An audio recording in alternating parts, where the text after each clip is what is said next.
3.5% फिसला कच्चा तेल। ईरान के क्रूड उत्पादन में कटौती नहीं होने से दबाव।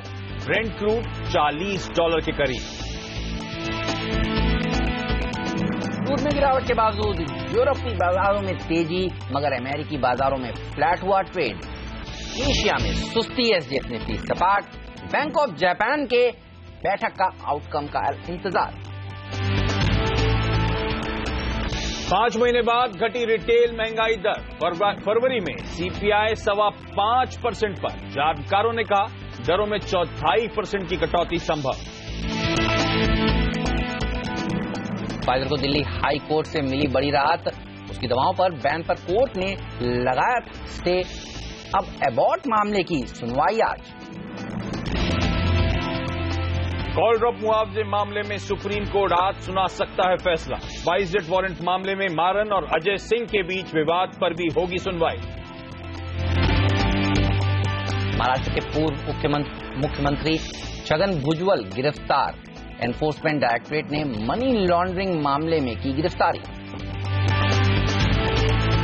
और आज से शुरू होगी T20 की असली जंग। आज शाम न्यूजीलैंड से भिड़ेगी टीम इंडिया। नागपुर में शाम 7:30 बजे से मुकाबला।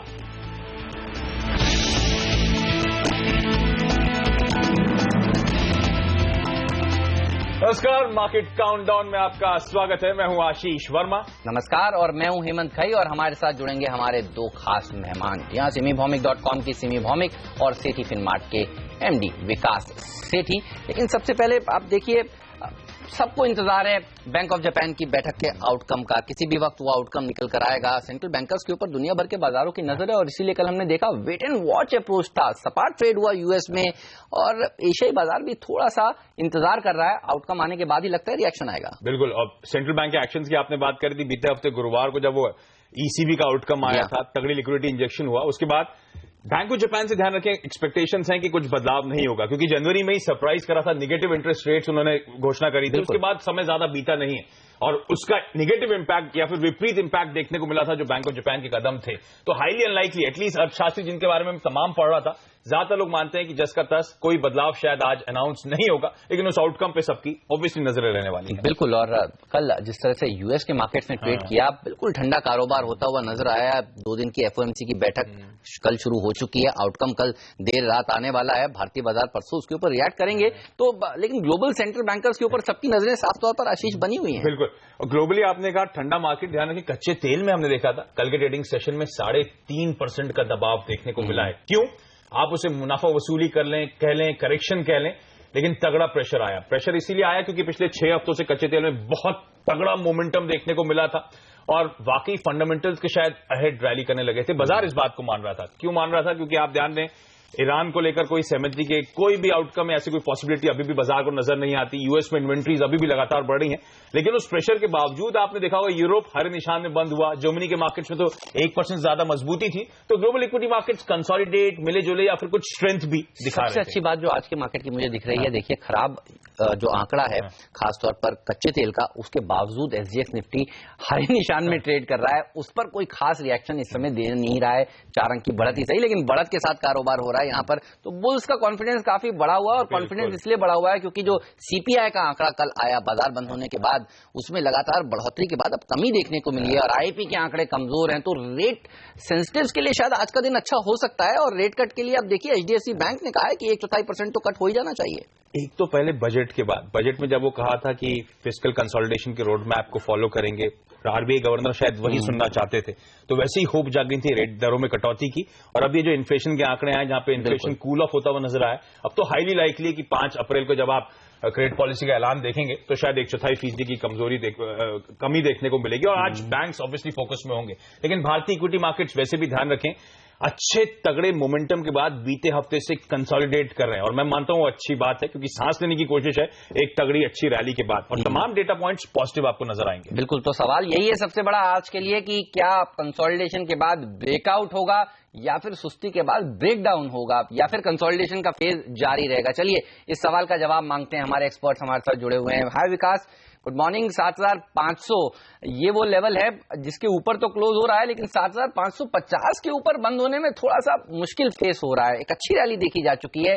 आज का ट्रेडिंग डे कैसा रह सकता है, कैसे अप्रोच करेंगे आप? Good morning Hemant. हेमंत, जैसा कि हमने पिछले 8-10 दिनों में देखा है, बजट के बाद हमारे बाजारों में एक बहुत ही बेहतरीन रैली देखने को मिली है और उसके बाद जो एक कंसोलिडेशन या एक थकान जो है वो आना स्वाभाविक था। तो अब बाजार एक पॉजिटिव ट्रिगर के लिए वेट कर रहा है, जो कि 2 इवेंट अभी लाइंड अप है। आज बैंक ऑफ जापान की मीटिंग का आउटकम आना है, फिर कल फेड की मीटिंग का आउटकम आना है। तो उसमें से अगर कुछ पॉजिटिव निकल के आता है तो मेरे ख्याल से बाजार यहां से और तेजी करना चाहिए।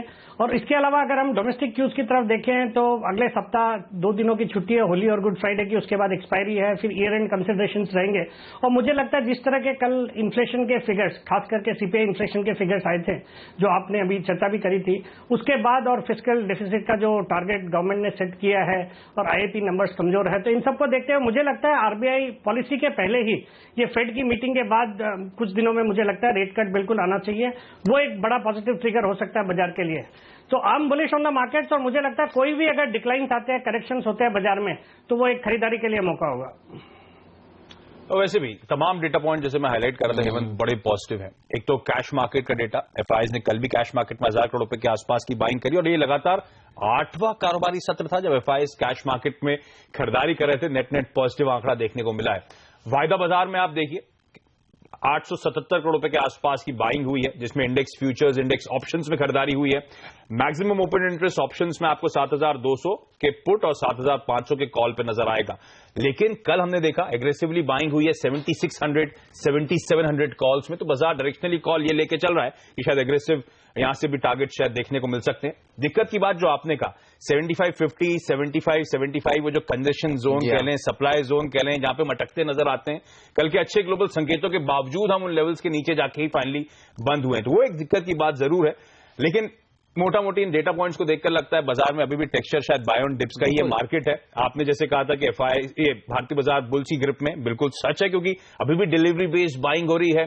कई सारे स्टॉक्स अब वापस अपने 200 डीएमए के आसपास पहुंचते हुए नजर आ रहे हैं। इनफैक्ट बहुत ही चुनिंदा स्टॉक्स ऐसे भी हैं जो 200 डीएमए के बेहद करीब कामकाज कर रहे हैं। तो इस वक्त स्ट्रांग बाइंग है, डिलीवरी बेस्ड बाइंग कुछ दिग्गज स्टॉक्स में हो रही है और लगता है नेट नेट इस समय, और खास तौर पे क्योंकि आपने भी मेंशन करा बैंक्स के लिए पॉजिटिव है, ब्याज दर में कटौती संभव होती हुई नजर आएगी। कल भी उसी पॉकेट ने सपोर्ट करता भारतीय बाजारों को और आज भी लाइकली है कि वो पॉकेट सपोर्ट करती हुई नजर आए। चलिए तो सिमी से पूछते हैं कि वो कैसे आज अप्रोच कर रही है भारतीय बाजारों को। विकास तो बुलिश हैं, बाय ऑन डिप्स की राय दे रहे हैं। हाय सिमी, गुड मॉर्निंग। बताइए, आपको भी लगता है तेजी का ही ध्यान रखने में समझदारी है?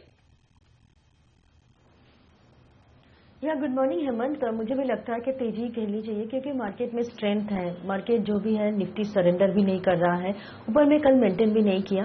आज भी मैं ये देखती हूँ कि 75-40 से 75-55 ये क्रूशियल रेंज होगा निफ्टी के लिए और निफ्टी को इस रेंज को पार करके सस्टेन करना पड़ेगा। अगर ओपनिंग बेल में निफ्टी उस रेंज को पार नहीं किया तो हो सकता है कि थोड़ा बहुत प्रॉफिट टेकिंग या थोड़ा बहुत डिप देखने को मिल सकता है, पर वो उस डिप में बाइंग अपॉर्चुनिटी ढूंढना पड़ेगा। जब तक मार्केट 7500 से ऊपर है तब तक बाय ऑन डिप्स करेंगे। नीचे स्टॉप लॉस 7480 के आसपास लगाएंगे और मुझे लगता है कि आज भी निफ्टी एक कोशिश करेगा 7600 के आसपास जाने का। 7580 से 7620 ये 2 टारगेट्स है मेरे मन में, पर 7500 से ऊपर अगर मेंटेन करता है तो मैं लॉन्ग मेंटेन करने का सलाह दे रही हूँ। नीचे खरीदिए या तो 75-55 क्रॉस करने के बाद खरीदिए। तो 7500 के ऊपर अगर बना रहता है तो कॉन्फिडेंस रहेगा और शायद खरीदारी करने के मौके ढूंढे। हेमंत, वैसे आज मैं सुबह भी कुछ एक्सपर्ट से बातचीत कर रहा था। सीमित दायरा है, दायरे के इस समय ऊपर जाता है तो बिकवाली करने के मौके हैं, नीचे की तरफ जाता है 7450 से 7550 की मोटा मोटी बात हो रही थी, लो लेवल से खरीदारी करने के मौके होंगे। लेकिन अगर आप कंपल्सिव ट्रेडर नहीं है और थोड़ा सा पोजिशनल कॉल लेना चाहते हैं तो शायद टेक्सचर इस समय बाय ऑन डिप्स यानी कि हर गिरावट में खरीदारी करने का मार्केट है ये। लेकिन विकास, आपसे जानना चाहता हूं, हम सब इनफैक्ट ये जानना चाहते हैं, एक ऐसा स्टॉक जहां पे आपकी नजर है फंडामेंटली जो अट्रैक्टिव लगता है आपको, इन लेवल्स पे शायद खरीदारी करने के मौके ढूंढने चाहिए। देखिए आशीष, मुझे एक तो आज के हिसाब से भी प्लस अगर आप एक पीरियड एक पोजिशनली भी एक कॉल लेना चाहते हैं तो टाटा मोटर्स का डीवीआर जो है वो इन लेवल्स पे अच्छा लगता है, जिसके कारण है कि जो अंडरलाइन टाटा मोटर्स है उस पर मैं बुलिश हूं। कल जो जेएलआर के भी जो नंबर्स आए थे वो काफी पॉजिटिव थे, स्टॉक में हमने कल भी एक बढ़त देखी है। बट चूंकि टाटा मोटर्स डीवीआर भी 1 अप्रैल से निफ्टी में शामिल होने वाला है तो वहां पे एक्टिविटी ज्यादा नजर आती है। तो मुझे लगता है कि आज के लिए भी और अगर पोजिशनली भी आपको बने रहना है तो टाटा मोटर्स का डीवीआर इन लेवल्स पे बाई की कॉल होगी। ओके, तो विकास का टॉप पिक आज के लिए ऑटो कंपनी टाटा मोटर्स और उसका डीवीआर है, यहां पर आपको बुलिश होना चाहिए। 3% की तेजी कल हमने देखा था यहां पर बनते हुए। और आपको बता दूं सीएनबीसी आवाज कल अगर आप हमें इसी समय देख रहे थे तो काफी सारे एक्सपर्ट्स थे इसी शो पर जो कह रहे थे कि ये स्टॉक बेहतरीन प्रदर्शन दिखा सकता है। सिमी, ये बताइए आपका टॉप ट्रेड एक क्या होगा आज? हेमंत, मेरा एक टॉप ट्रेड अगर पूछेंगे तो मैं एक रैली एक्सपेक्ट कर रही हूँ डॉक्टर रेड्डीज में। मुझे लगता है कि डॉक्टर रेड्डीज में जो मोमेंटम है वो आगे भी जाएगा। 3205 के नीचे स्टॉप लॉस लगा के मैं लॉन्ग जाने का सलाह दे रही हूँ। मेरा टारगेट 3265, 3283 ये दो टारगेट्स हैं। इनफैक्ट इसमें जो पोटेंशियल है इसमें लग रहा है कि ये 3300 का भी लेवल क्रॉस करके सस्टेन करेगा। पर अभी फिलहाल इंट्राडे के लिए 3265, 3283 का ही टारगेट मैंने दिया है। 3205 के नीचे स्टॉप लगाएंगे। ओके, तो डॉक्टर रेड्डीज इस पर नजर रखिए। सिमी का टॉप पिक आज के लिए ये है और टाटा मोटर्स का डीवीआर विकास का ये है टॉप पिक। ये तो हुई पिक्स की बात, लेकिन बाकी के टेक्निकल एक्सपर्ट्स कैसे अप्रोच कर रहे हैं आज भारतीय बाजारों को, आइए अब ये जान लेते हैं। मोहित गाबा ये कह रहे हैं कि आपको लॉन्ग साइड का ही ध्यान रखना चाहिए। 7600 तक के टारगेट देखने को मिल सकते हैं आपको और 7700 भी जाएगा उसके बाद निफ्टी। 7450 का एक स्टॉप लॉस भी जरूर रखें। लेकिन मैक्स ग्रोथ कैपिटल के डायरेक्टर आशुतोष सरना इतने ज्यादा बुलिश नहीं है इस समय। उनका मानना है निफ्टी में आप बिकवाली करके चलें, 7570 पे स्टॉप लगाएं और 7460 के टारगेट्स के लिए अप्रोच करने की सलाह है। इक्विटी रश के सीईओ कुणाल सराव की खरीदारी करने की राय दे रहे हैं। 7600 के टारगेट्स, 7475 के स्टॉप लॉस के साथ लॉन्ग साइड की पोजीशंस बनाएं। और फर्स्ट स्टेप कैपिटल के कुणाल दायमा जो कि एमडी है वहां के, उनका मानना है कि निफ्टी में बिकवाली करके चलें, 7585 के स्टॉप के साथ 7450 के टारगेट्स के लिए। और विशाल मलकाnsview.com के ये कह रहे हैं कि तेजी का ही ध्यान रखिए। 7600 तक के टारगेट्स वो आपको सुझा रहे हैं। 7480 का एक स्टॉप लॉस भी जरूर रखना चाहिए। तो साफ तौर पर अगर आप देखें तो दो एक्सपर्ट कह रहे हैं कि बिकवाली करिए। 5 में से 3 एक्सपर्ट इस समय भारतीय बाजारों पर बुलिश नजर आ रहे हैं। तो हमारे साथ जो दो मेहमान और भी हैं उनको भी जोड़ लें, विकास और सिमी, तो वो भी बुलिश हैं। तो कंसेंसस जो है वो बुल्स के फेवर नहीं है आज। लेंगे एक छोटा सा ब्रेक। चलिए ब्रेक के बाद हम आपको ये भी बताएंगे कि टॉप 5 स्टॉक्स आज कौन से हैं जहां पर खबरों के दम पर आज एक्शन देखने को मिलेगा। इन सब सवालों पे जवाब भी लेंगे अपने एक्सपर्ट से ब्रेक के बाद।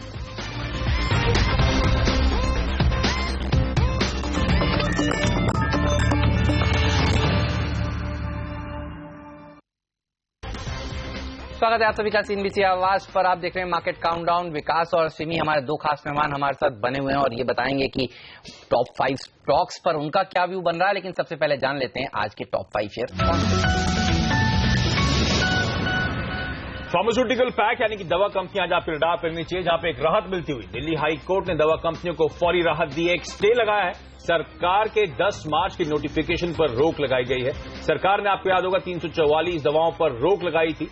फाइजर की याचिका पर सुनवाई करते हुए ये स्टे लगा है। आज एबॉट की याचिका पर सुनवाई होनी है। चलिए तो इन दोनों शेयरों पर नजर रखिए, लेकिन टेलीकॉम कंपनियों पर भी नजर रखिए। भारतीय, Idea, Reliance Communication, Tata Communication, इन पर नजर इसलिए होनी चाहिए क्योंकि सुप्रीम कोर्ट आज फाइनल फैसला सुना सकती है।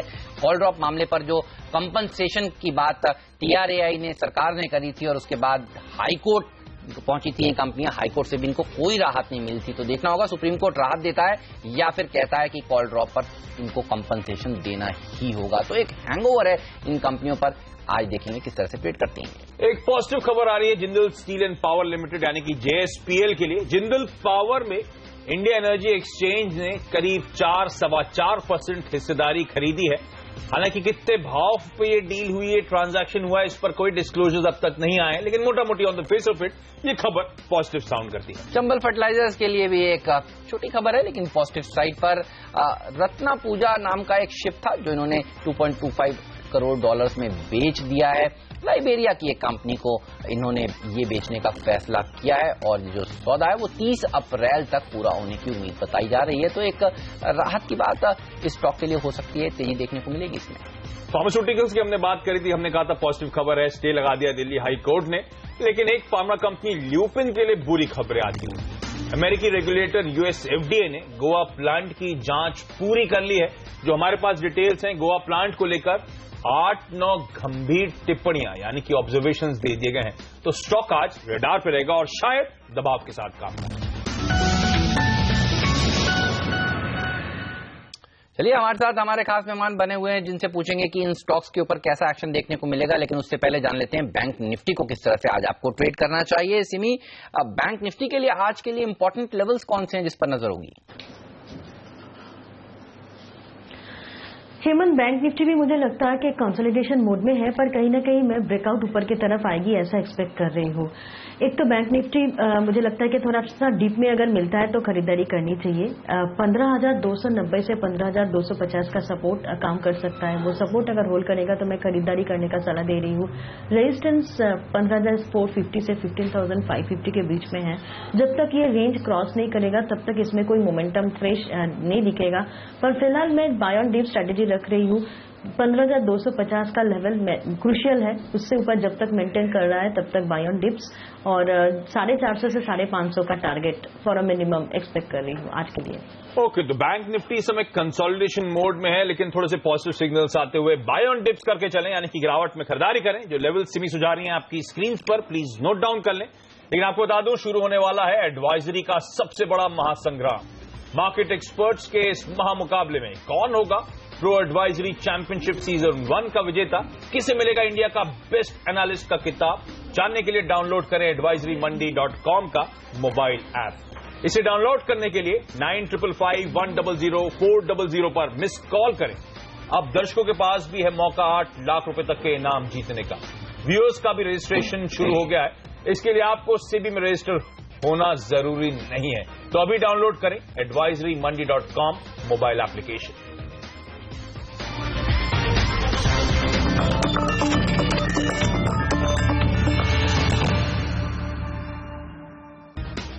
ब्रेक के बाद आपका स्वागत है। हमारे साथ सिमी भौमिक और विकास सेठी बने हुए हैं। आज के ट्रेड में किस तरह की रणनीति बनाए, इस पर मदद करने के लिए हमने बैंक शेयर्स की, बैंक निफ्टी की बात करी। सिमी उसको लेकर पॉजिटिव साउंड कर रही थी, लेकिन एक और पॉकेट जो पूरी की पूरी आज ट्रेड में हरकत पे रहने वाली है कई सारी खबरों की वजह से, वो है फार्मास्यूटिकल पैक।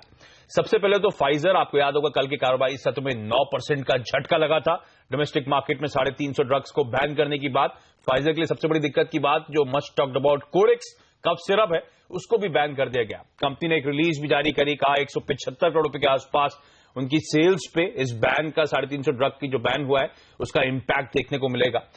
लेकिन अब एक फौरी राहत, एक रिलीफ आता हुआ दिल्ली हाई कोर्ट से, at least for the time being stay लगता हुआ। विकास जी, क्या करना चाहिए? फाइजर 9% की कमजोरी, क्या हमने सब कुछ वो कंसर्न्स पचा लिया? देखिए आशीष, जो कल न्यूज आई है, जो सरकार, जो कोर्ट से स्टे मिला है, वो एक बहुत ही पॉजिटिव न्यूज है। और जिस तरह से स्टॉक में कल पिटाई हुई है, तो डेफिनेटली एक पॉजिटिव मूवमेंट स्टॉक में देखने को मिलेगा। और अगर ज्यादा पॉजिटिव नहीं रहता तो बिल्कुल खरीदारी के मौके ढूंढने चाहिए। और जहां तक बाकी फार्मा कंपनीज है, आज अबॉट पे भी जजमेंट आएगा, तो वो भी मुझे लगता है इसी तर्ज पे आना चाहिए। तो that would be definitely positive for pharma companies. But pharmaceutical क्षेत्र में आज के लिए मुझे औरोबिंदो फार्मा पे मेरी नजर रहेगी। वहां पे एक पॉजिटिव न्यूज है। मुझे लगता है जो पिछले 2-3 दिनों में हमने तेजी देखी है, वो आज भी कंटिन्यू रहनी चाहिए। और एक छोटी साइज की, एक मिड साइज या स्मॉल साइज फार्मा कंपनी है सुवेन लाइफ साइंसेस, उसको भी कल उसके कुछ प्रोडक्ट्स के लिए पेटेंट्स मिले हैं, तो वहां पे भी एक पॉजिटिव नजर आता है, तो वहां पे भी खरीदारी की सलाह रहेगी। ओके, चलिए, तो बुलिश हैं औरोबिंदो फार्मा पर। एक ऑस्टियोपोरोसिस की दवा है, यूएस एफडीए से उसको अप्रूवल मिला है, और सुवेन लाइफ साइंसेज ये एक और ऐसी कंपनी है जिस पर बुलिश है हमारे एक्सपर्ट। लेकिन पीएनजी के लिए एक खबर आती हुई, सरकार ने दरअसल विक्स एक्शन 500 जो एक दवा थी उसको भी रोक लगाई है। पीएनजी दरअसल वो दवा बनाती है, उसकी बिक्री पर भी आशीष रोक लगती हुई नजर आ रही है। तो देखना होगा पीएनजी भी क्या कोर्ट में जाकर इसके ऊपर स्टे लेकर आएगा, क्योंकि कल से तो हम देख रहे हैं, हम पूर्व एमडी फाइजर के केवल हांडा से कल बात भी कर रहे थे, वो कह रहे थे बड़ा अजीब सा ऑर्डर है ये, और काफी दुखी और चिंतित थे। और कल दोपहर तक हमने देखा कि फाइजर तो कम से कम स्टे लेकर आया। अबॉट, जैसा कि हम आप बता ही रहे थे कि आज सुनवाई होने वाली। तो कहने लगा था औरोबिंदो फार्मा, आपने कहा तो ऑस्टियोपोरोसिस की एक दवा, मैंने कहा दवा का नाम तो बता दें प्लीज। चलिए, ल्यूपिन दूसरा स्टॉक है आज ट्रेड में हरकत में रहेगा। विकास, पहले आपके पास आऊंगा, उसके बाद सिमी आपसे भी चार्ट पे जानना चाहूंगा। ल्यूपिन के लिए दिक्कत वाली खबर, गोवा प्लांट जो बहुत इंपॉर्टेंट है, हेमंत आज सुबह रिसर्च करके बता ही रहे थे कि मेरे ख्याल से यूएस जो एक्सपोर्ट होता है उसका 50% इस गोवा प्लांट से होता है। 9 तीखे ऑब्जर्वेशन आए हैं, तो यूएसएफडी की गाज फिर से गिरना शुरू, और एक और ब्लू चिप कंपनी ल्यूपिन पे अब इस बार गिरती हुई। विकास, इस खबर को कैसे देखते हैं आप? ल्यूपिन में किस हद तक का धक्का पड़ सकता है सर? देखिए आशीष, ये इंस्पेक्शन की न्यूज जरूर है, बट इसका आउटकम क्या आया है वो अभी देखना बाकी है। इससे कुछ अगर नेगेटिव उन्होंने कुछ जताया है तब तो बिल्कुल ही एक बहुत ही नेगेटिव रहेगा ये न्यूज और स्टॉक में अच्छी खासी गिरावट देखने को मिल सकती है। बट मुझे लगता है अभी तक वहां पे कोई क्लैरिटी नहीं है। इंस्पेक्शन जरूर हुआ है, बट उस पर निकल के क्या आया है इसका इंतजार करना पड़ेगा। स्टेटमेंट्स क्या निकल कर आते हैं, उस जांच के बाद यूएस एफडीए के रेगुलेटर्स क्या ऑब्जर्वेशंस लिखित में देते हैं, उस पर नजर होगी। ल्यूपिन के आज जो स्टेटमेंट्स आएंगे उसके ऊपर नजर होगी। लेकिन काफी इंपॉर्टेंट प्लांट है, जैसा आशीष भी कह रहे हैं। करीब करीब यूएस जो है वो 45 to 50% कंट्रीब्यूट करता है ल्यूपिन की सेल्स में, और ये जो प्लांट है ये 50% उसमें से कंट्रीब्यूट करता है। चार्ट पर भी जानेंगे ल्यूपिन में आज कौन से इंपॉर्टेंट लेवल्स हैं सिमी से, एक छोटे से ब्रेक के बाद।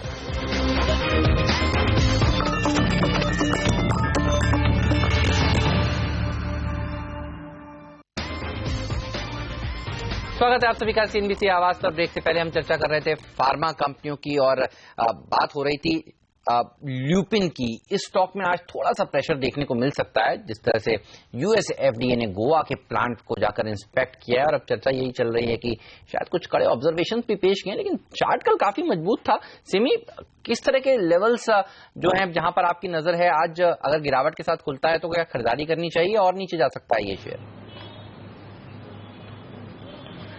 देखिए हेमंत, चार्ट काफी मजबूत है और इसमें चार्ट के बेसिस पर कभी भी मैं सेल कॉल नहीं दे सकती, क्योंकि इसमें बहुत ही कम कंपनी अभी मार्केट में मिलेगा जिसमें इतना पॉजिटिव चार्ट है। ल्यूपिन के लिए तो सिर्फ मैं ये कहूंगी कि मेरा एक्सपेक्टेशन ऐसा था कि 1850 से 70 के बीच में इसका ब्रेकआउट है, और अगर ये 1850 से 70 का रेंज सस्टेन करता तो अगर कोई न्यूज नहीं आता तो ये स्टॉक जरूर ऊपर जाता और ऊपर में 1920 से 1950 का टारगेट अचीव करके ही दिखाता शॉर्ट टर्म में। पर अभी अगर न्यूज के चलते ये नीचे जाता है, स्पेशली अगर 1850 से नीचे अगर ये स्टॉक मेंटेन करता है तो थोड़ा बहुत वीकनेस इसमें पैदा होगा, जो कि इंट्राडे में इसको 1830-25 के बीच में ले आ सकता है। पर इसमें मैं बाय ऑन डीप सी रखने का सलाह दे रही हूँ, क्योंकि मुझे लगता है कि ये सब जो न्यूज है ये बहुत ही जल्दी डिस्काउंटेड हो जाएगा प्राइस में, और नीचे से वापस बाइंग जरूर अट्रैक्ट करेगी। इसमें स्ट्रेंथ है, चार्ट इतना पॉजिटिव है कि मुझे लगता है कि बहुत ही मुश्किल से ये 1850 से नीचे जाके मेंटेन करेगा। आज अगर ऐसा होता है तो वो बाइंग अपॉर्चुनिटी होगा। आगे जाके 1950 का टारगेट है मेरा, हो सकता है शॉर्ट टर्म, मतलब थोड़ा टाइम देना पड़ेगा। 1850 का टारगेट, 1950 का टारगेट तो तय है, नीचे बाई करने का ही सलाह होगा मेरा। तो ल्यूपिन की चार्ट्स बेहद मजबूत हैं, कोई भी कमजोरी आती है तो शायद गिरावट में खरीदारी करने के मौके ढूंढे। हालांकि हमने बैंक निफ्टी पे बात कर ली, लेकिन एक स्टॉक जो कल फोकस में था वो था आईसीआईसीआई बैंक। 3.25% का उछाल और डिसेंट डिलीवरी बेस्ड बाइंग भी हुई है कल के ट्रेडिंग सेशन में, मैं देख रहा था। सिमी, इसकी चार्ट्स क्या कहती हैं?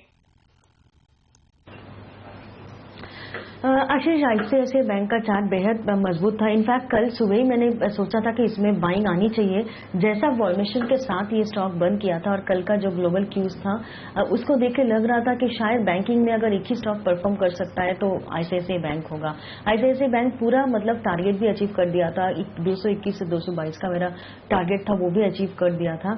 आज भी 220 के ऊपर अगर मेंटेन करेगा तो ₹2 का स्टॉप लॉस मैं लगाने के लिए कहूंगी, 218 का नीचे स्टॉप लॉस लगाने के लिए कहूंगी। और हो सकता है ये जो रिसेंटली जो हाई ये स्टॉक बनाया था 225-26 के बीच में, वो हाई तक तो ये मिनिमम जाएगा। पर आशीष, 226 के ऊपर जाके अगर ये सस्टेन नहीं करेगा तो इसमें फ्रेश मोमेंटम नहीं आ सकती, और मुझे लगता है तब ये स्टॉक थोड़ा बहुत कंसोलिडेशन जोन में जाएगा। फिलहाल मैं बाई करने का ही सलाह दे रही हूँ। 218 के नीचे ही स्टॉप लॉस होगा, 225 से 226 का टारगेट होगा मेरा इंट्राडे का, पर उस लेवल के आसपास आने के बाद मैं प्रॉफिट बुक करने का सलाह दे रही हूँ। चलिए, तो 218 के स्टॉप लॉस के साथ तेजी का ध्यान रखें। 226 के ऊपर निकलेगा तो और अच्छी रैली देखने को मिलेगी। दरअसल कल बैंक निफ्टी का मूड सुधारने का अगर एक स्टॉक ने काम किया था तो वो आईसीआईसीआई बैंक ने ही किया था। लेकिन आज ऑटो में मूड बिगाड़ने का काम बजाज ऑटो शायद कर सकता है। विकास, कैसे देख रहे हैं आप इन खबरों को जो कल आई हैं? इजिप्ट ने जो अपनी करेंसी है उसको 13% डिवैल्यू कर दिया है, और इजिप्ट टॉप 3 मार्केट्स में से है जहां पर टाटा मोटर बजाज ऑटो, माफ कीजिएगा, एक्सपोर्ट करती है। करीब करीब 40% बिक्री वहां से आती है बजाज ऑटो की। आज क्या दबाव देखने को मिल सकता है इस शेयर में, और आपकी क्या राय है इस खबर पर? देखिए हेमंत, बजाज ऑटो के लिए बिल्कुल नेगेटिव न्यूज है, तो इसका प्रेशर बिल्कुल बजाज ऑटो के स्टॉक पे देखने को मिलेगा। But as far as auto पूरा क्षेत्र कंसर्न है, मैं बुलिश हूँ इस क्षेत्र में। अभी थोड़ी देर पहले भी मैंने टाटा मोटर्स के डीवीआर का जिक्र किया था, तो उस पे टाटा मोटर्स पे पर्टिकुलरली या टाटा मोटर्स डीवीआर पे मेरी पर्टिकुलरली नजर रहेगी और वहां पे मैं बुलिश हूँ। तो मेरी राय में अगर ऑटो क्षेत्र में प्ले करना है तो ये Tata Motors would be a good stock to bet on. लेकिन चार्ट्स कैसे लगते हैं सिमी, कौन से इंपॉर्टेंट लेवल्स हैं जिस पर आपकी नजर होगी बजाज ऑटो के लिए, क्योंकि खबर तो खराब है। देखिए बजाज ऑटो के चार्ट में मुझे नहीं लग रहा है कि बहुत स्ट्रेंथ है। 2350 का हार्डल था, वो क्रॉस नहीं किया और 2 दिनों से ये स्टॉक ऊपर से थोड़ा सा सेलिंग ही अट्रैक्ट कर रहा है। आज 2300 का लेवल बहुत ही क्रूशियल होगा। अगर इस लेवल से नीचे जाके ये स्टॉक सस्टेन करेगा तो मिनिमम 30 से 35 रुपया का करेक्शन इसमें पॉसिबल है। 2270 2275 के आसपास ये स्टॉक जा सकता है। 2300 से नीचे जाने के बाद फ्रेश सेलिंग भी किया जा सकता है, जिसका टारगेट 2285 से 75 का होगा। मुझे लगता है कि इसमें सेलिंग किया जा सकता है। चार्ट खराब है। ओके, तो इसके अलावा ध्यान रखें, अदानी ग्रुप कंपनीज आज ट्रेड में फोकस में रहेंगी। इस 31 मार्च से पहले कई सारी कंपनीज की बोर्ड बैठक हो रही है अंतरिम डिविडेंड के लिए। अदानी पोर्ट और अदानी इंटरप्राइजेस, इन दोनों की भी आज इंटरिम डिविडेंड के लिए बोर्ड बैठक है। लेकिन अदानी पोर्ट खास तौर पे, क्योंकि अदानी पोर्ट की एक सब्सिडरी कंपनी है अदानी अबॉट पॉइंट टर्मिनल, उसको डाउनग्रेड कर दिया वहां की क्रेडिट रेटिंग एजेंसीज ने। तो एक दिक्कत की खबर है। अल्टीमेट होल्डिंग कंपनी उस एबी पोर्ट कंपनी की Adani port and special economic zone ही है, तो शायद ये स्टॉक दबाव में रहे। लेकिन हाँ, ध्यान रखें इंटरिम डिविडेंड के चलते शायद हरकत देखने को मिल सकती है दिन के दौरान, लेकिन नेट नेट वो खबर निगेटिव देखने को मिल रही है। दूसरा स्टॉक क्रॉम्पटन ग्रीव्स, जिस पे आपको फोकस रखना चाहिए, वो कंज्यूमर बिजनेस कल से अब डीमर्ज होकर आज से नई एंटिटी कामकाज करती हुई नजर आएगी। तो एक्स डीमर्जर आज ट्रेड होता हुआ नजर आएगा और डीमर्जर से पहले यानी कि कल जिनके पास तो स्टॉक होगा उनको दोनों बिजनेसेस का हिस्सा यानी कि कंज्यूमर बिजनेस का भी हिस्सा मिलना है। और उससे पहले कल 6-6.5% के आसपास का उछाल आता हुआ नजर आया था। इसके अलावा सैस्केन कम्युनिकेशन कल 20% के अपर सर्किट पे जाके लॉक हुआ था, जब खबरें आई थी कि 300 करोड़ रुपए के आसपास का आर्बिट्रेशन इसने जीता है। आज वो स्टॉक भी वापस फोकस में आता हुआ नजर आएगा। लेकिन कल एक और पॉकेट थी जो हरकत में थी, वो थी सन मारन का जो इशू, स्पाइसजेट और मारन का जो इशू चल रहा है उसके चलते। आपको याद होगा स्पाइसजेट दबाव में था, अगर मैं सही रिकॉल कर रहा हूं तो 5% के आसपास की कमजोरी थी। सन ग्रुप में सन टीवी जैसे स्टॉक्स तो खैर 6-7%, वो इंटरिम डिविडेंड का भी वहां पे फायदा मिलता हुआ नजर आया था। लेकिन स्पाइसजेट को विकास कैसे अप्रोच करूं अपने हाई, ये तो सच है कि बहुत तगड़ा मोमेंटम आया था स्टॉक में, लेकिन इक्वली स्ट्रांग करेक्शन अब देखने को मिल रहा है। अब तो ये 60 के नीचे इस समय कामकाज कर रहा है सर। देखिए आशीष, मेरी राय में स्पाइसजेट को इन लेवल्स पे अवॉइड करना चाहिए। एक तो न्यूज फ्लो नेगेटिव है, जिस तरह से ये जो प्रोमोटर्स के बीच में जो चल रहा है, तो उसके लिहाज से उसका एक नेगेटिव इंपैक्ट जरूर रहेगा। और दूसरा, क्रूड में भी यहां से बहुत ज्यादा गिरावट इमीडिएटली नहीं नजर आती है। हालांकि आज ईरान के साथ जो डील नहीं हुई है उसकी वजह से थोड़ी गिरावट देखी है, बट मुझे लगता है जो क्रूड में डाउन द लाइन यहां से और बढ़ती नजर आनी चाहिए और उसका जो एक नेगेटिव इंपैक्ट है एयरलाइन स्टॉक्स में बिल्कुल देखने को मिलेगा। तो मेरी राय में SpiceJet would be an avoid at these levels. ये जो करेक्शन देखने को मिल रहा है बाजार को, इस बात का भी डर है कि शायद तगड़ा डाइल्यूशन होगा अगर मारन्स को वाकई कन्वर्शन करके यहाँ पे शेयर्स दे दिए गए। मेरे ख्याल से 20% के आसपास बनता है। नहीं बिल्कुल, नहीं बिल्कुल, ये जो डाइल्यूशन का भी एक हैंगओवर है, तो इसके कारण से भी स्पाइसजेट पे बिल्कुल नेगेटिव राय रहेगी। तो जिन्होंने निचले लेवल्स पे लिया हुआ है उनको मेरी राय रहेगी कि इन लेवल्स पे प्रॉफिट्स बुक करना चाहिए और फ्रेश एंट्री के लिए मेरी राय नहीं रहेगी। चलिए, तो नया निवेश स्पाइसजेट में ना करें। जी हाँ, जो वारंट्स अब मिलेंगे और अगर मारन बंधु उसको वापस से सब्सक्राइब करते हैं तो 20% की हिस्सेदारी वापस हो जाएगी उनकी इस कंपनी में। तो ये बाजार थोड़ा एक्सपेक्ट ये कर रहा था कि अभी अजय सिंह के पास पहुंच गई है कंपनी, मारन का कोई लेना देना नहीं है, लेकिन ये अचानक से खबरें आती हुई जिसके चलते कल हमने देखा इस पर प्रेशर बनता हुआ दिखा। लेकिन अब हमारे साथ सुमित बगरिया भी जुड़ चुके हैं, उनसे जानते हैं कि वो कैसे अप्रोच कर रहे हैं भारतीय बाजारों को। हाय सुमित, गुड मॉर्निंग। बताइए क्या लगता है, थोड़ा सा सुस्ती भरा कारोबार देखने को मिल रहा है पिछले 3-4 ट्रेडिंग सेशन से, कंसोलिडेशन का ही नाम देंगे इसे, और अब कंसोलिडेशन के बाद ब्रेकआउट होगा या ब्रेकडाउन? हाय, गुड मॉर्निंग हेमंत। वेल बिल्कुल आपने एकदम सही कहा। मार्केट पिछले 3-4 दिनों से कंसोलिडेशन कर रहा है और ये कंसोलिडेशन अच्छा भी है। जिस तरह की तेजी आई थी 7000 से 7500 के लेवल्स तक, ये कंसोलिडेशन जरूरी था। कल के दिन में हमको कंसोलिडेशन का अपर साइड का मूव देखने को मिला था। अगर आज वापस कंटिन्यू होता है तो हमको अगले 3-4 दिन वापस तेजी देखने को मिलेगी। ज्यादा प्रोबेबिलिटी मुझे ऐसा लगता है कि जब तक ये नीचे में 7450 7500 के नीचे सस्टेन नहीं करता तब तक ऊपर जाने की है। आई थिंक एक बाय करना चाहिए निफ्टी के अंदर। ऊपर में 7600 और 600 ब्रेक करता है तो 7700 के भी लेवल हमको देखने को मिल सकते हैं। फिलहाल सारा डेटा देख के ओआई डेटा भी अगर मैं देखूं तो वो भी यही सजेस्ट करता है कि फिलहाल निफ्टी को एक बार तेजी का मूव मिलना चाहिए। और अगर मैं टेक्निकल भी देखूं तो दोनों तरह से मुझे यही समझ में आता है कि निफ्टी में फिलहाल बाय करके चलेंगे तो एक बार मुनाफा बनने का ज्यादा उम्मीद है प्रेजेंट लेवल से। ओके, तो हमारे तमाम तीनों एक्सपर्ट जो हमारे साथ इस समय मौजूद हैं, तीनों बुलिश मार्केट को लेकर साउंड करते हुए।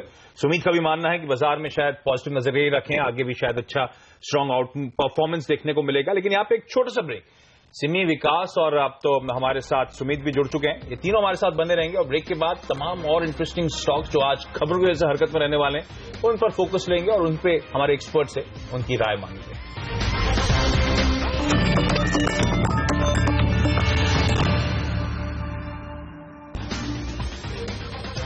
ब्रेक के बाद आपका स्वागत है और इससे पहले एक्सपर्ट से बातचीत करूं, आपको बता दूं CNBC आवाज पर चल रहा है ITL का वर्चुअल BTST कंटेस्ट।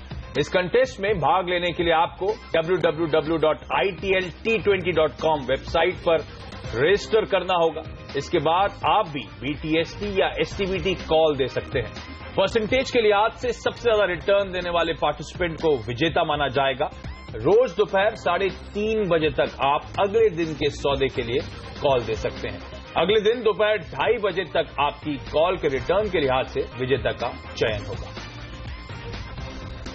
चलिए, तो BTST के वैसे आजकल दिन भी हैं। आप देखिए बुल्स के फेवर में ही है बाजार और BTST करने वाले ही पैसा बना भी रहे हैं पिछले कुछ ट्रेडिंग सेशन से कम बजट के बाद से ये देखने को मिला है। तो ये एक अच्छा मुकाबला है जिसमें आप पार्टिसिपेट कर सकते हैं। लेकिन सुमित से पूछते हैं उनके टॉप पिक्स क्या हैं। कुछ देर पहले हमने विकास और सिमी से जाना था, तो टाटा मोटर्स, DVR और डॉक्टर रेड्डीज जैसे नाम निकल कर आए थे। आपकी लिस्ट में देख रहा हूं सुमित, ICICI बैंक पर आप काफी बुलिश हैं और बैंक निफ्टी पर भी। बताइए किस तरह के लेवल्स एक्सपेक्ट कर सकते हैं आज ट्रेडर्स? देखिए हेमंत, बैंक निफ्टी ने पिछले 3 से 4 दिनों के अंदर हम देखेंगे तो एक बहुत ही सीमित और एक बहुत ही छोटे से दायरे के अंदर ट्रेड किया है। नीचे में 15,000 इसका एक अच्छा खासा सपोर्ट बन रहा है और ऊपर में 15,350-400 के आसपास इसका एक रेजिस्टेंस बन रहा है, जो कि बार बार में टेस्ट करके बैंक निफ्टी एक ऊपर से थोड़ा सा सेलिंग प्रेशर दिखा रहा है। बट आई थिंक जैसे ये कन्विंसिंगली ब्रेक करेगा 15,350-400 के ऊपर तो हमको एक अच्छी रैली देखने को मिल सकती है, जिसके अंदर इमीडिएटली 15,700 के तो छोटे टारगेट मुझे दिख रहे हैं। इनफैक्ट ओवरऑल मुझे ऐसा लगता है कि 16,000-16,300 के लेवल हमको हफ्ते भर के अंदर देखने को मिल सकते हैं।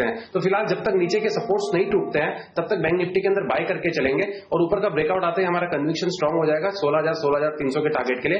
बट जब तक वो नहीं भी आता है तो 15,600-700 का हम टारगेट मान के अगले 2 से 3 दिन के लिए 15,000 के स्टॉप लॉस से ट्रेड करेंगे। ऐसे ही बैंक निफ्टी से रिलेटेड बैंकिंग स्टॉक्स में भी हमको ऐसा लगता है कि एक अच्छा मूव देखने को मिल सकता है। कल ICICI बैंक में हमने एक अच्छा मूव देखा है। हमें ऐसा लग रहा है कि ICICI बैंक यहां से और 15-20 रुपए की चाल दिखा सकता है। यानी अगर प्रेजेंट लेवल या प्रेजेंट लेवल से कोई 3-4 रुपए का करेक्शन भी अगर मिल जाता है ICICI बैंक के अंदर तो एक बार लॉन्ग कर सकते हैं। बहुत अच्छा स्टॉप लॉस नीचे में जो बैठेगा वो है 210 रुपए का और ऊपर में 235 से 240 के लेवल्स हमको देखने को मिल सकते हैं। अगर बैंक निफ्टी ने सपोर्ट किया तो ICICI बैंक के अंदर हमारे टारगेट अचीव हो जाएंगे एक वीक के अंदर। ओके, तो बैंक निफ्टी और कल जिसने बैंक निफ्टी को ड्राइव करा था ICICI बैंक, दोनों में खरीदारी करने की सलाह है। सुमित के बाकी के पिक्स में आगे लूंगा, लेकिन उससे पहले विकास, एक स्टॉक केन इंडिया, आज ये स्टॉक भी फोकस में रहेगा क्योंकि दिल्ली हाई कोर्ट में वो हेयरिंग है इस कंपनी के केस की, जहां पे इसका क्वेश्चन था बालमेर फील्ड से जो आउटपुट आ रहा है उसे एक्सपोर्ट क्यों नहीं करा जा सकता, तो उस पर शायद एक आउटकम आएगा। वैसे भी केन इंडिया लोअर लेवल से एक बेहद स्मार्ट रिकवरी दिखा रहा है। आपके रडार पर रहने वाला है, खरीदारी करने की हिम्मत करेंगे स्टॉक में सर? देखिए आशीष, केन इंडिया के स्टॉक में हमने निचले लेवल से बहुत अच्छी एक तेजी देखी है, जो इन लाइन विथ जो क्रूड के दामों में जो उछाल आया है उसका एक पॉजिटिव इंपैक्ट देखने को मिला है। तो ये जैसे कल क्रूड में गिरावट आई है तो हो सकता है आज एक न्यूज का भी इंतजार रहेगा, तो हो सकता है आज सबड्यूड रह सकता है ये स्टॉक। बट मेरी राय में अगर गिरावट आती है स्टॉक में तो एक खरीदारी करने का मौका रहेगा, बिकॉज स्टॉक काफी चल चुका है। चलिए, अच्छा प्रदर्शन दिखा चुका है आशीष। ऑयल सेक्टर ने थोड़ा सा कल डिसअपॉइंट किया, जैसा कि हमारे एक्सपर्ट भी कह रहे हैं। ईरान ने जिस तरह से स्टेटमेंट्स कल दिए कि वो प्रोडक्शन फ्रीज के ऊपर अभी कोई फैसला नहीं लेना चाहते, उसने थोड़ा से होप्स को डैश किया है। और जो मॉस्को में अगली बैठक होने वाली है क्रूड प्रोड्यूसर्स की, उसको लेकर जो सवालिया निशान बन गए हैं, उससे थोड़ी आज चिंता जरूर देखने को मिल रही है। लेकिन वक्त है विकास आपसे विदा लेने का। शुक्रिया आपका समय निकालने के लिए, इस चर्चा में शामिल होने के लिए। और अब अमरीश बलिगा हमारे नए एक्सपर्ट हमारे साथ जुड़ चुके हैं, उनसे जानते हैं कि वो कैसे अप्रोच कर रहे हैं आज भारतीय बाजारों को। हाय अमरीश, गुड मॉर्निंग। क्या लगता है कंसोलिडेशन के बाद एक अच्छी तेजी के लिए तैयार हो रहा है बाजार? हाँ, तेजी तो होनी चाहिए, क्योंकि यहाँ से डाउनसाइड तो काफी मिनिमल लग रहा है। क्योंकि मैंने पहले भी कहा था कि शायद एक करेक्शन देखिए 7200 तक, वो तो अभी लग नहीं रहा है, क्योंकि यहाँ पे कंसोलिडेशन हुआ है 7450 टू 7550 लेवल। तो मुझे लगता है कि over the next few days I think we can break out of this range and move more towards that 7700 7800 levels. Okay, तो यहां से पॉजिटिव साइड में मोमेंटम होगा, डाउन साइड शायद बहुत ज्यादा नजर नहीं आ रही है अमरीश। लेकिन कल से जब वो पहले तो खैर बजट आया था, बजट के बाद होप जाग गई कि भाई हम fiscal consolidation road map follow करने वाले हैं, आरबीआई टारगेट्स फॉलो करेंगे, अगले दिन सुबह ही शायद आरबीआई गवर्नर कुछ अनाउंसमेंट कर देंगे। बाजार ऐसा होपफुल हो रहा था। अब कल इन्फ्लेशन के आंकड़े आए, रिलीफ मिला है सीपीआई में, रिटेल इन्फ्लेशन में, उसके बाद फिर से ऑप्टिमिस्टिक होते हुए नजर आ रहे हैं। आप भी उस कैंप में, और अगर हाँ तो कितनी दरों में कटौती कब तक? मुझे तो लगता है कि 25 basis points is for sure. I think that is already getting discounted in the markets. शायद एक सरप्राइज 50 बेसिस पॉइंट्स भी हो सके, but I don't think it will happen before the monetary policy, क्योंकि मॉनेटरी पॉलिसी में बहुत दिन बाकी नहीं है। फर्स्ट वीक ऑफ अप्रैल में ही आएगा। एब्सोल्युटली। डर मुझे इस बात का है, पिछली बार भी बजट के बाद ऐसे ही अनाउंसमेंट आया था, मेरे ख्याल से पिछले साल की स्टार्टिंग में बाजार ने टॉप बना लिया था सरप्राइजिंगली, और उसके बाद लगातार प्रेशर बना था। ऐसा कुछ फिर से होने वाला है सर? ऐसा शायद फिर से नहीं हो। क्यों? क्योंकि लास्ट ईयर हमने देखा था कि मार्केट में काफी तेजी थी, बजट के बाद एक टॉप बनाया, उसके बाद करेक्शन आया।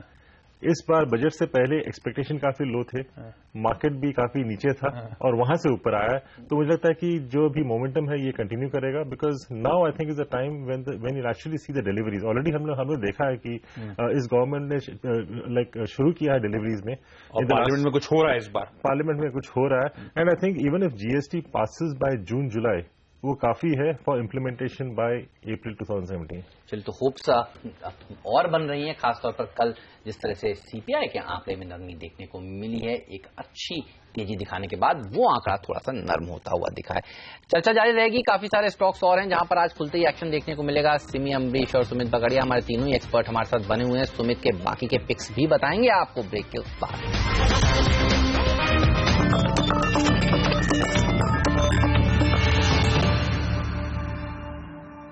स्वागत है आप सभी का सीएनबीसी आवाज पर। सिमी भौमिक, अमरीश बलिगा, सुमित बगड़िया हमारे साथ बने हुए हैं। ब्रेक से पहले सुमित से हम पूछ रहे थे कि कौन से स्टॉक्स उनको पसंद हैं, तो कह रहे थे कि वो आईसीआईसीआई बैंक और बैंक निफ्टी पर वो बुलिश हैं। अमर राजा बैटरीज और वोकहार्ड में और देख रहा हूं उनके टॉप पिक्स में आज शामिल हुए हैं। सुमित बताइए, किस तरह के टारगेट्स हैं इनके लिए, कैसे अप्रोच करेंगे? जी बिल्कुल हेमंत, एकदम सही आपने बताया कि जैसे ये निफ्टी, बैंक निफ्टी में भी हमको तेजी लगी, और मार्केट्स में भी हमको थोड़ा बहुत तेजी का ही मूव बन रहा है। ऊपर में 7600 7700 लेवल्स के हम एक्सपेक्ट कर रहे हैं। तो इसीलिए हमने स्टॉक्स के अंदर भी ऐसे चुने जिसके अंदर एक ऐसा मूव आना चाहिए जो इस रैली के अंदर स्टॉक अच्छे पार्टिसिपेट कर सके। कल अमर राजा बैटरीज ने एक अच्छा मूव दिखाया है, और यहां से ऐसा लगता है कि हमको एक बड़ा मूव देखने को मिल सकता है। ऊपर के अंदर 960 से 990 के लेवल्स हम एक्सपेक्ट कर रहे हैं अमर राजा बैटरीज के अंदर। तो दैट मीन्स अगर प्रेजेंट लेवल्स पे अमर राजा बैटरी को बाय करते हैं तो 70 से 80 रुपए का मूव हो गया, और आई थिंक इसमें स्टॉप लॉस भी बहुत छोटा बैठ रहा है। एक 890 का स्टॉप लॉस बहुत सही रहेगा 990 के टारगेट के लिए। 910 से 920 के बीच में अगर बाय करते हैं तो बहुत अच्छा रिस्क रिवॉर्ड बैठ रहा है अमर राजा बैटरीज के अंदर। आई थिंक अमर राजा को प्रेजेंट लेवल्स पे लॉन्ग कर सकते हैं 890 के स्टॉप लॉस से, ऊपर में 990 का टारगेट मान के चले हफ्ते से 10 दिन के अंदर। दूसरा जो स्टॉक है वो है वोकहार्ड। वोकहार्ड के अंदर हमने क्या देखा है कि पिछले कई दिनों से स्टॉक मूव देता है और फिर कंसोलिडेट कर रहा है। अब मुझे ऐसा लग रहा है कि इसके अंदर एक बड़ा ब्रेकआउट आने की उम्मीद है, जिसके अंदर स्टॉक यहां से 150 से 200 रुपए की चाल दे सकता है। तो 1000 का अगर कॉल अगर वोकहार्ड के अंदर बाय करेंगे, जो कि प्रेजेंट लेवल से 48 या 47 या 50 के आसपास होगा, मार्केट खुलेगा तभी, तो उस लेवल पे अगर इसको बाय करेंगे तो 28 रुपए का स्टॉप लॉस रखना है, 20 रुपए का स्टॉप लॉस होगा, और ऊपर में लक्ष्य मान के चले 80 से 100 रुपया। ये हम बेयर मिनिमम टारगेट्स मान के चल रहे हैं। अगर इसने 70-80 रुपए का मूव दिया तो ये टारगेट्स हमारे अचीव हो जाएंगे। मुझे वोकहार्ड के अंदर ओवरऑल लग रहा है कि 150 से 200 रुपए की चाल आएगी प्रेजेंट लेवल से। आई थिंक वोकहार्ड का 1000 का कॉल ऑप्शन लेना सही रहेगा प्रेजेंट लेवल्स पे। ओके, तो सुमित ने पहले निफ्टी और आईसीआईसीआई बैंक पे खरीदारी करने की सलाह दी थी, और अब दो और पॉजिटिव साइड में कॉल जुड़ते हुए अमर राजा बैटरीज और वोकहार्ड में ध्यान रखें 1000 का कॉल खरीदें, 48-50 रुपीज के आसपास के रीजन पे वो कॉल मिलेगा। बाकी के लेवल्स, टारगेट्स और स्टॉप लॉसेज आपकी स्क्रीन पर। लेकिन अमरीश सर, आपसे भी जानना चाहूंगा आज के लिए आपका टॉप फंडामेंटल बाय आइडिया कोई है? Pipavav डिफेंस है मेरा idea, and it is slightly medium to long term. ये ट्रेडिंग के लिए नहीं है. In fact FY15 was a tough year for them, but then it has been taken over by Anil Ambani Reliance group. And looking at the sort of focus जो है defence sector पे and also make in India. In fact, over the next 10 years, nearly 2,60,000 crores of orders flow होने वाले हैं into this space. उसमें से करीब 1,12,000 crores will come to the private sector और जहाँ पे Pipavav है. So I think looking at the next couple of years, order flows will be excellent. So don't look at the past, look at the future. And at these levels of 67, 68, मुझे लगता है कि downside काफी minimal है. But if you can hold on for about 9 months to a year, मुझे लगता है कि 85-90 लेवल मिलना चाहिए. But this is again a very long term story. शायद it can even become a multibagger if you talking of the next 4-5 years. तो Pipavav defence यानी कि अब वो रिलायंस डिफेंस के नाम से जानी जाती है. और इनफैक्ट उसके लिए खबरें ये भी आ रही हैं कि वो फ्रांस की जो डिफेंस कंपनी है थेल्स, उसके साथ शायद इसने एक करार करा, एक जॉइंट वेंचर करा है जिसमें अंडर वाटर सिस्टम्स दोनों मिलकर डेवलप करने वाले हैं. तो एक और ट्रिगर हो सकता है शायद स्टॉक के लिए आज की ट्रेडिंग सेशन के लिहाज से. चलिए, तो इस स्टॉक पर रखिए नजर. लेंगे एक छोटा सा ब्रेक. ब्रेक के बाद भी कई ऐसे स्टॉक्स हैं जहां पर आज खबरों के दम पर एक्शन देखने को मिलेगा. जी हां, पहला सौदा हाजिर करेंगे ब्रेक के उस पार. ब्रेक के उस पार आपको ये भी बताएंगे कि स्टॉक 2020 में जो आज मुकाबला हुआ था उसमें टीम्स ने कौन से स्टॉक्स आपको सुझाए. रुपए की ओपनिंग पर भी होगी नजर. तो एक्शन पैक रहने वाला है. अगला 1 घंटा आप बने रहिए CNBC आवाज के साथ.